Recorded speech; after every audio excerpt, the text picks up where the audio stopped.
We're ready to roll. We'll welcome our guests. We've got Councillor Curtis and Councillor O'Neill. We don't have any apologies. We've got a couple of start items. So I'm unstarring 7.1.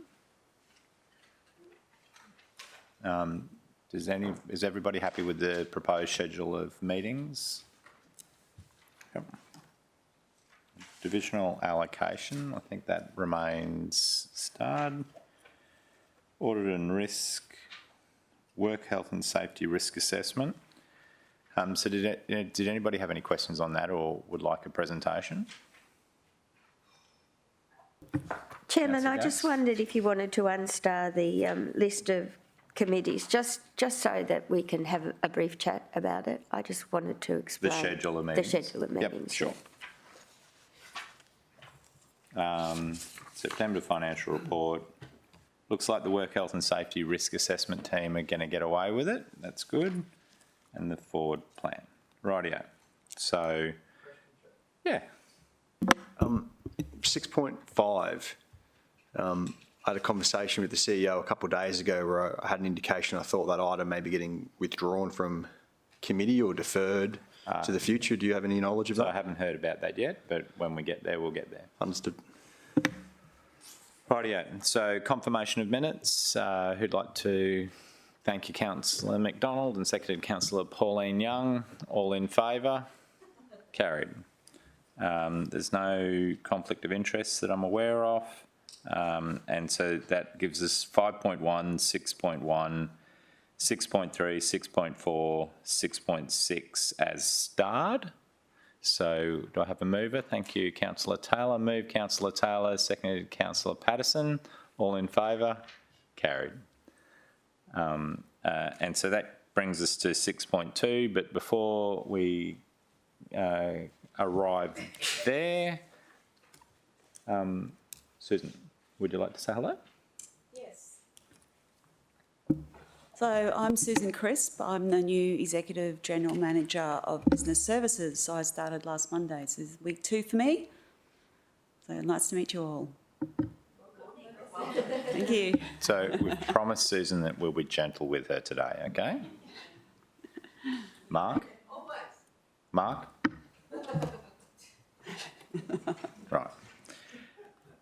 So disposal of lot 900 at Lake Orr 6.2. So did anybody have any questions or any issues with this? Yes. Does the divisional councillor have any feedback on that? Yeah, so I had asked Paul to reach out to Councillor Vorster about that, and he supposedly is comfortable with this item, but maybe not so comfortable with the development application that's been lodged beside it. Yeah. Thank you. So my only thoughts were that maybe all of the other sales that the city has done, we've directed the funds to go into the strategic reserve. So whether or not we wanted to consider doing that again. Yep. Excellent. So, so maybe a 5.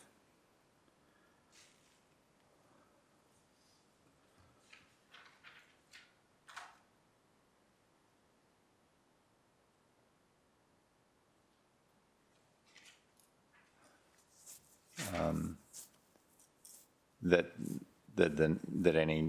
the net sale proceeds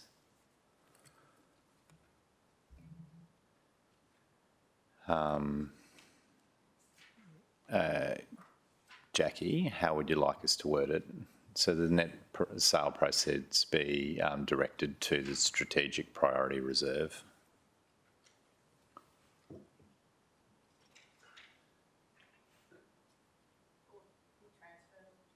Yeah, so it's a be transferred rather than directed.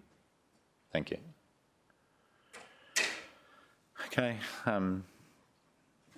Moved Councillor Mark Hamill. I'll second it. Anybody opposed to doing that? Mark, would you like to open and close? No, thanks. Excellent. All in favour? Carried. Susan, it's going to take longer than that at council. 6.5.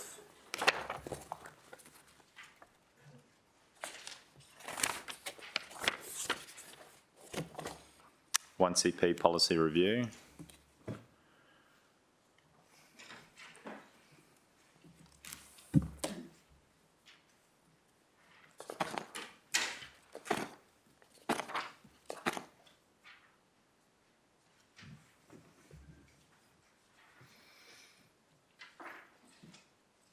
Hi.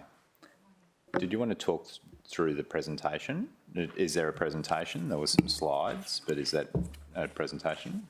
Through the chair, there's no slides, but I'm happy to talk through the key points on the report in relation to this review. So this is the next policy that's coming forward as a result of the policy review that we've been undertaking across council this year. The policy being presented is the tourist parks policy. It is only a review of an existing policy position that we already had in place at council. When we worked with stakeholders to understand the key points with regards to this policy, what we were asked to do was to highlight the relationship between this policy and our strategic outcomes in relation to tourism, and making sure that the policy actually aligns with helping us to achieve those outcomes. We've provided a reviewed policy at attachment 2. There's no changes to the intent or the rules that are contained within that policy. It's merely a rewrite in line with our new framework and how our policies look moving forward. But I'm happy to take any questions. Councillor O'Neill, did you have any? Thanks, Chair. And thank you, Vanessa. Vanessa provided me with some extra information that I required about another resolution that was put through, apart from the first one, that we're transitioning permanent residents from the Kirra Beach Tourist Park in particular by June 2028. That was something that I didn't vote for, but I certainly acknowledge that it's evident in the policy. I just was wondering about the extra resolution that was put through about the rental tenancy agreement holders, permanent residents in the park, that actually now have a lease until June 2028. But having read through the policy, and it's quite generic, I don't believe that it probably needs to be included actually in the policy, but it is being enacted. So thank you very much for that extra information. I appreciated it. Thank you. And during the week, Councillor McDonald, did we get an email response in regards to other tourist parks that have permanent residents? And do they need to be identified also as parks that so it says here on page 80 what we found: council operates one tourist park on the council-owned land. Kirra permanent residents of this park have been issued. Are we being consistent across all of the parks in regards to the permanent residents? Through the chair, sorry. My understanding, the original decision that was made back in 2018 in relation to a timeline on Kirra Park was because of the nature of the tenancy of the land, in that it is state land as opposed to the other parks which we own. I do, if there's any specific questions. Sorry.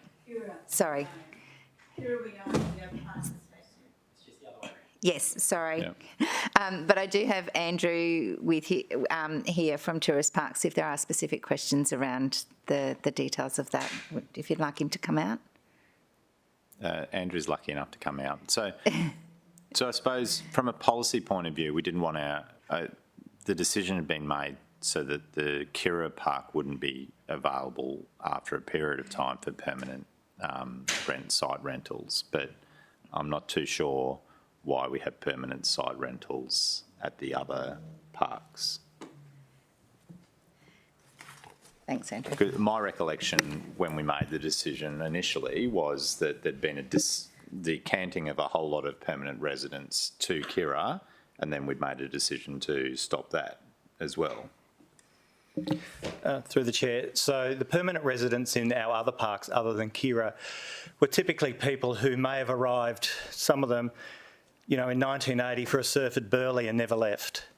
And because when the council wasn't necessarily controlling the parks then, they were leased out to an operator who, on behalf of the city, there wasn't the control over that. And when it was kind of determined that there were people who were living in the parks, which is against the Crown Land Act, of which those parks operate under, it was determined then that we would transition away from permanence in those parks, but give them natural attrition so they could remain there until they died.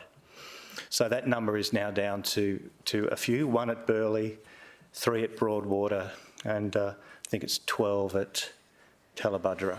Yeah. And they've got no equity rights in their site as such, is that correct? They own the dwelling. Yeah. They own the dwelling. But they can't on-sell it. No, that's what we control. They can't on-sell the sell. So once they pass away, that the dwelling is removed, often by us, rarely by the estate, Yeah. and then that site is made good and returned to tourist use. Righty. Okay. Councillor Gates. Sorry, can you hear me? Yeah. I'm just wondering why we can't require them to make good the site. I know they're dead when that happens, but why there can't be a requirement if funds exist for the estate to take care of that, given the tenure that they're given, and they haven't got a cut-off point like Cura. Through the chair, we make effort through the estate to claim our costs. Quite often there is no money. Yeah, and I'm assuming the cost of making good is the removal of whatever the structure or the vehicle pretending to be a structure is. Is that correct? Yes, through the chair, these are a caravan with a hard or soft annex. It can typically be just removed on the back of a tow truck, and the site made good is really just tidying up anything that's left there. It's not an onerous cost.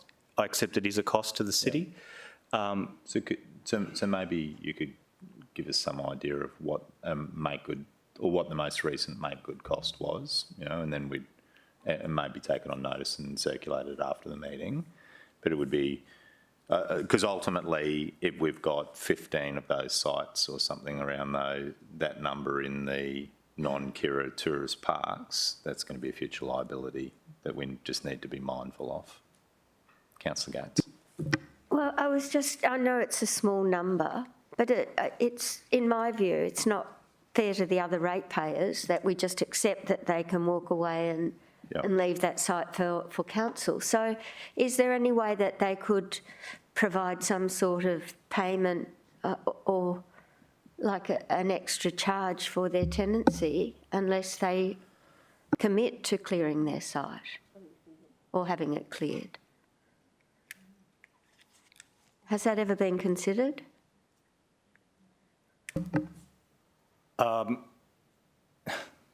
Good answer. Through the chair, no, it hasn't been considered. I've been involved with tourist parks for 18 months. In my time, we have not considered that. To be honest, quite often we're struggling getting the rent out of these people. So we're just managing them on the day-to-day basis. The reality also is that our park managers are having to deal with some of the ongoing health issues for these people, which is, in the tourist environment. So there are many challenges that we're faced with those permanents on those sites. But I will investigate the possibility of adding that additional charge. Councillor Pauline Young.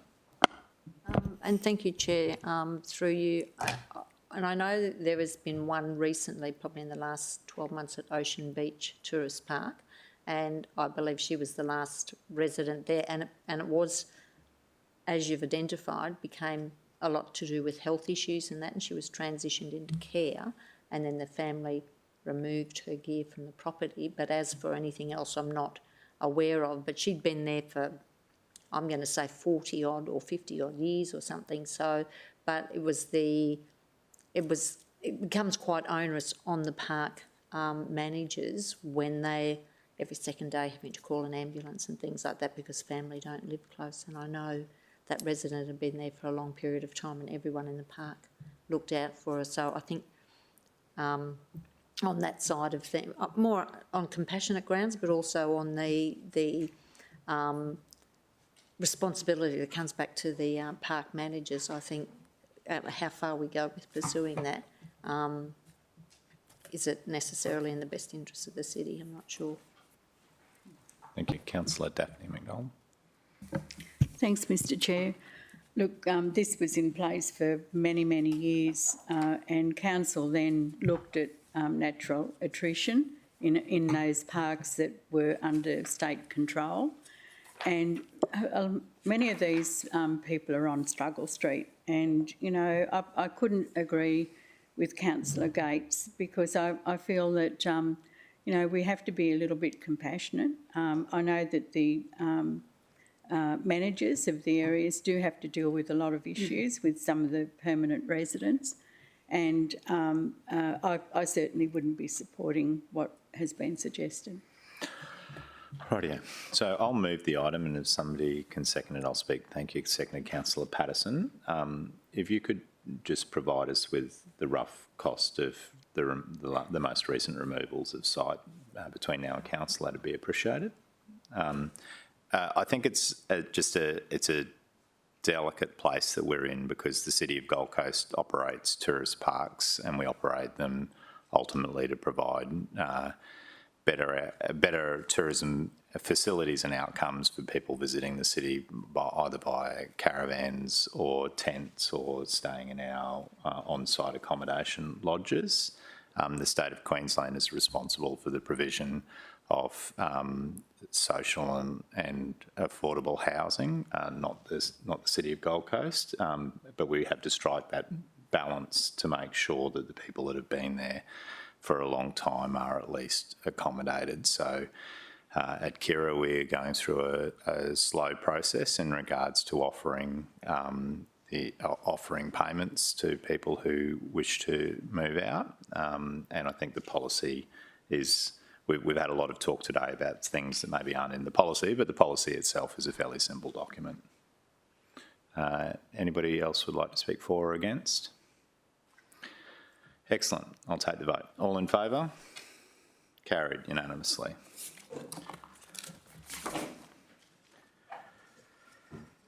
Uh, 6.7 is the schedule of meetings. Councillor Gates.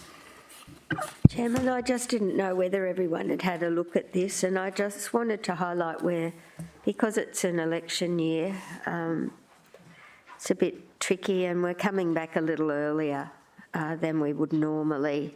Usually we don't start our round of meetings until around Australia Day or that week commencing the 22nd, but in order to have a little time for the minute secretaries to prepare the reports and what have you, we have scheduled a restart for the 18th, and I just wanted to put that out there in case anyone had any concerns. So the only real about the challenge schedule. that I saw was that I think the caretaker period will start on the 29th of January.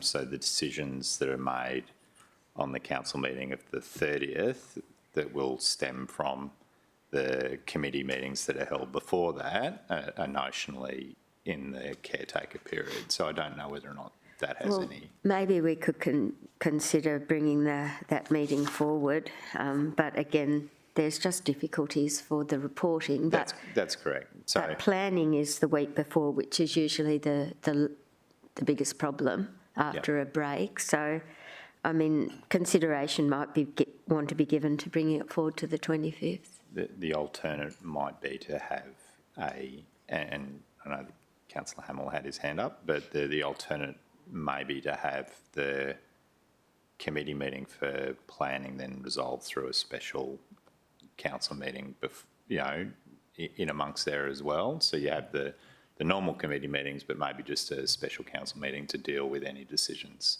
of council. But Councillor Hamill, do you have any views from the planning perspective? So only that we definitely need a fairly big planning committee in January. There's a lot of items. Yep.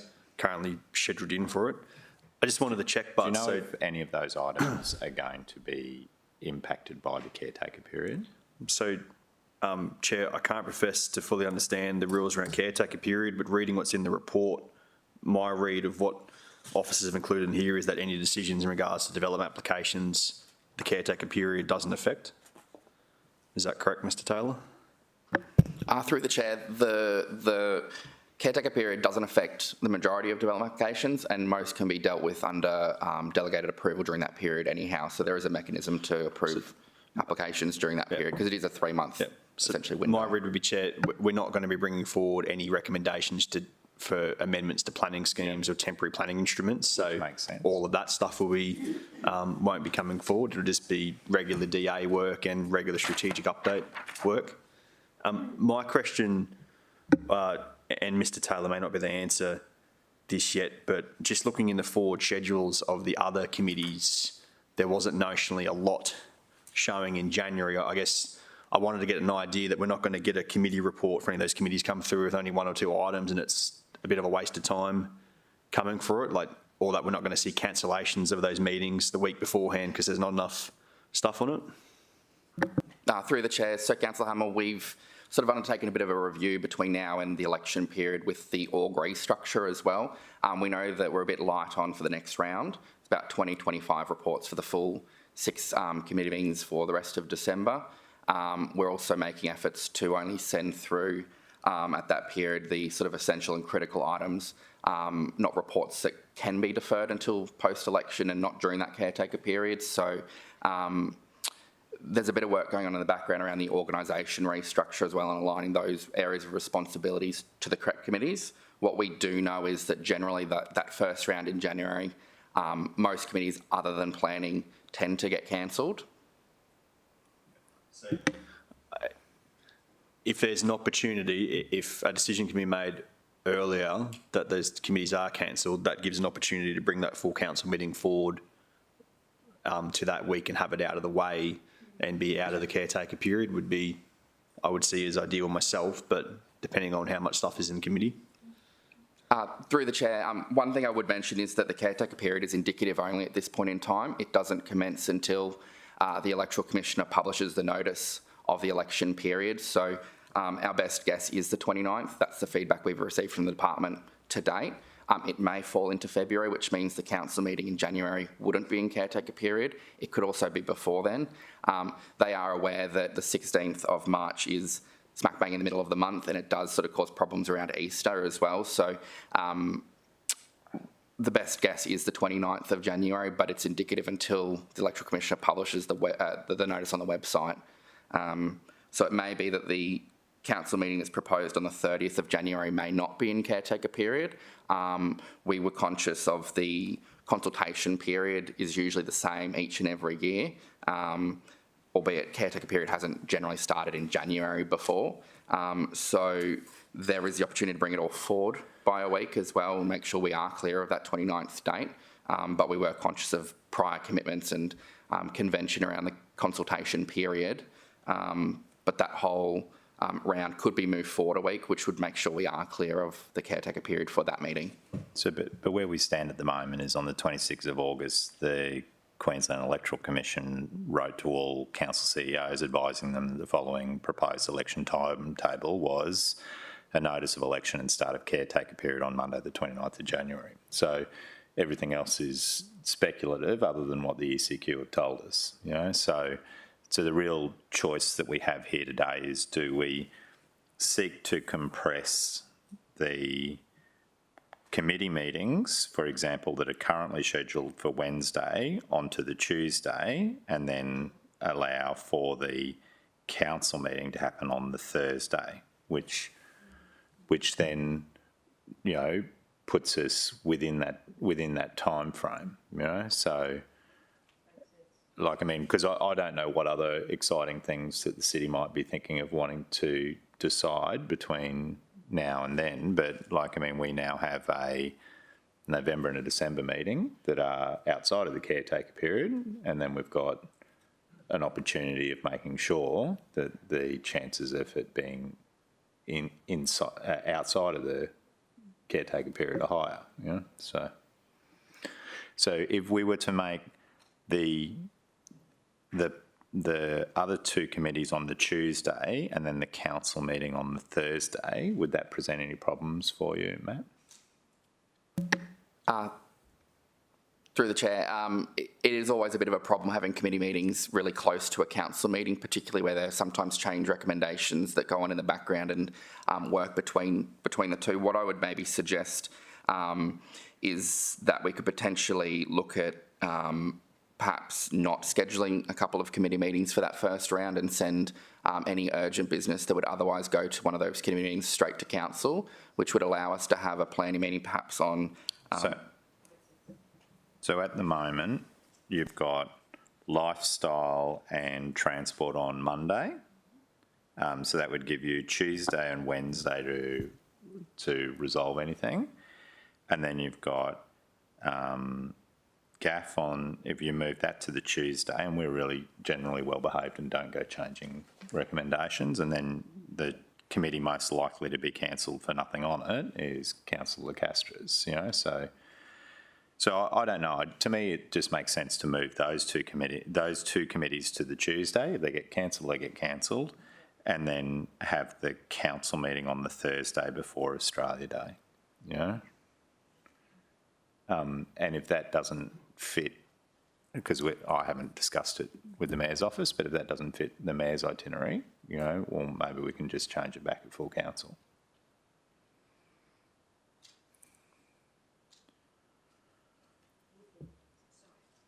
Yeah. If we're going to be here on the Thursday for planning, and majority of people are, is there any reason why you wouldn't put transport and lifestyle back to that previous Tuesday and then move GAF up onto the Monday and have council on the Thursday?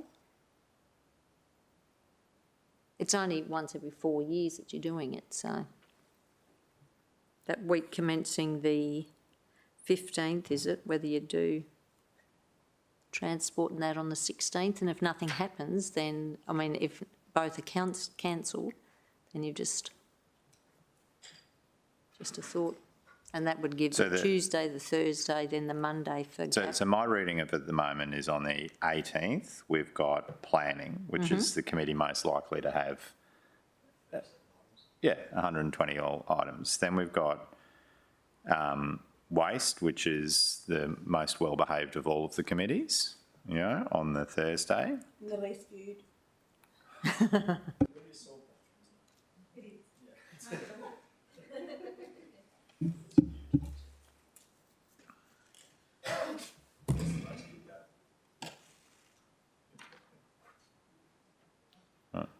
So are you suggesting that we move the lifestyle and transport to what date? Because if you're going to be here Thursday the 18th, you know. So why not the Friday? Yeah. I mean, why the week before? Yeah. Friday? The week early, why not? Or What do you even- think, Matt? Mr Taylor? Gosh, that's formal, isn't it? Esquire? What's your view? Through the chair, we can accommodate whatever council determines to do. I would just sort of suggest that we keep a day free between any committee meeting and council. No, they're talking. Yeah, so what we're trying to do is Thursday, get you there, Friday, right? Monday, So, yeah. You've got the big one. okay, so on the Thursday, there's planning followed by waste and water sometime in the afternoon. On Friday, there will be GAF and ETEC, yep. So the current proposed GAF on the 24th will move to the Friday, and ETEC, Bob's committee, will also move to the Friday. That'll guarantee that it'll get cancelled by Bob. And then we leave lifestyle and transport, and then we move the council meeting to Thursday the 25th. And we're doing all of that so that the likelihood of us being inside the caretaker is higher. And so if there are any other business or general business that needs to be resolved, it can be resolved as well. So it's not... Indeed. Indeed.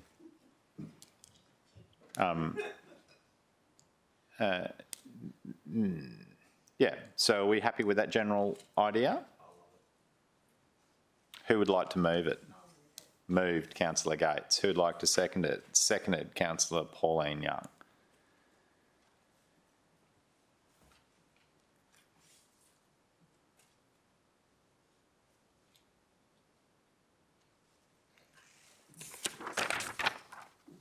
Rightio. Well done. All in favour? Against? Carried unanimously. Councillors 7.1.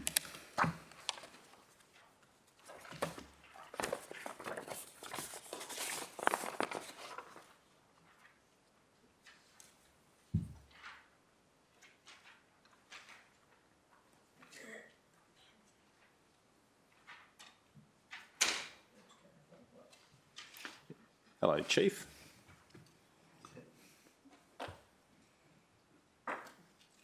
So we need to change the recommendation to the Junes need to become Septembers. So as at the 30th of September 2023 in line 2, then in line 3 as at the 30th of September 2023.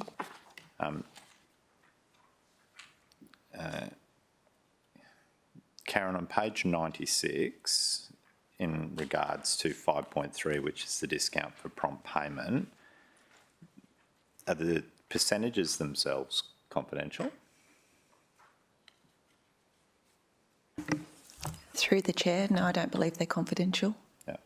So I just wanted to point out that the on-payment discount for the uptake of the general rates was 84.92%, which is slightly higher than the previous period, but the quarterly water accounts, the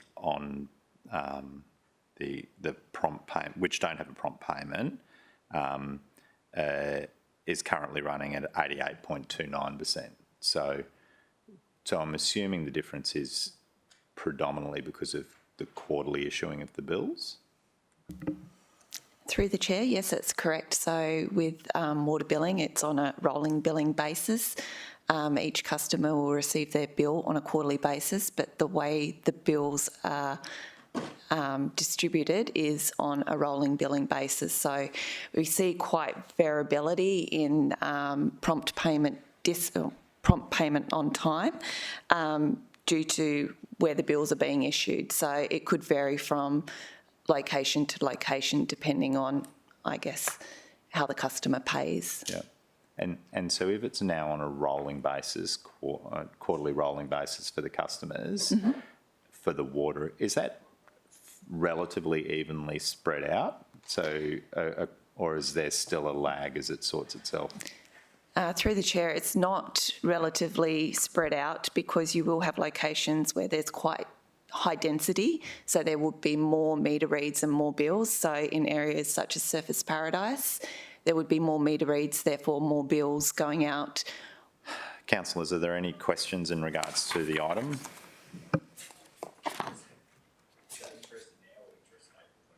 I'm interested now. Quarterly billing without a discount appears to provide a higher percentage of on-time payments, which is, and so the smaller the bill and the more regular it is, the easier it is on family budgets to pay. So I just, and I know that it's a touchy topic, but to me it's of interest to me that from a cash flow point of view, the city gets more income from its ratepayers by doing quarterly rolling bills. Moved. All in favour? Carried unanimously. Well done to our Chief Revenue Officer. Not actually her title, but I'm working on it, right?